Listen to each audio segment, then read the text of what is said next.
as a kid, like I had moments that were definitely kind of problematic, just like, like, because my mom's white and my dad's black. So, and I mean, as a kid, I was around both of my families a lot.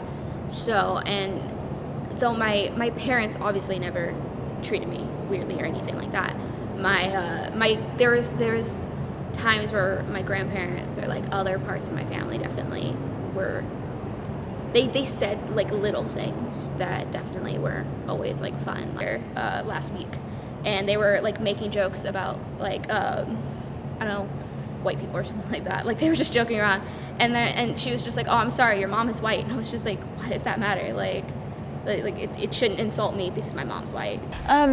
My experience being biracial it's very interesting because it almost feels as though you have no place.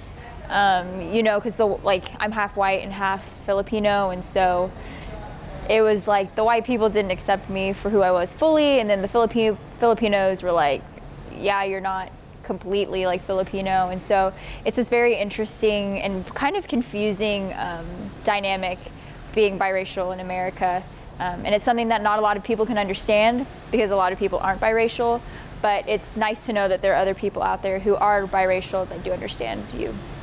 Well, I think my situation is a little bit unique. My mother is Cuban and my dad is white with an Irish background. I feel like I might be a little bit on the outside of when it comes to like being a biracial person.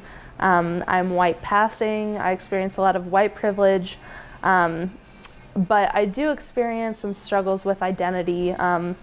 Am I Cuban enough? Do I look Cuban? I struggle with things like that a lot.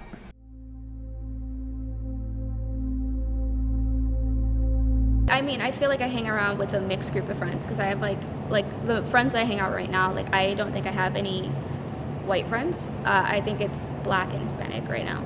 So right there, like it's just kind of like, since I hang out with such a mixed group of people, like I never really feel out of place because everybody looks different. So I think everybody brings in a different experience and everything, so no one really feels like they're being pushed out from a certain group.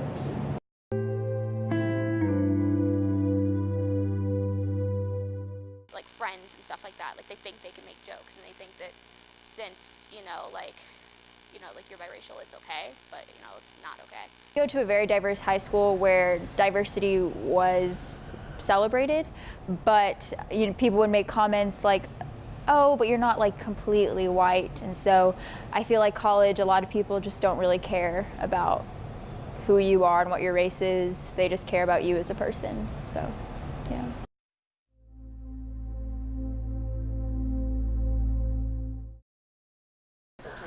Well, luckily, my experience with being biracial on the college campus, I feel like being in a diversified group of people has allowed me to find friends that are also Latinx that I can relate to, while also feeling included in a wide group of people.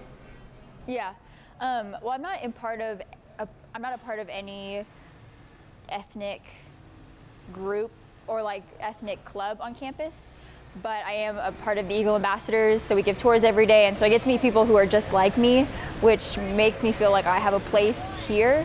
And the reason I'm not a part of like an ethnic group on campus is because I think I've kind of learned to cope with being able to be who I am fully and not let race kind of dictate where I go or who I am.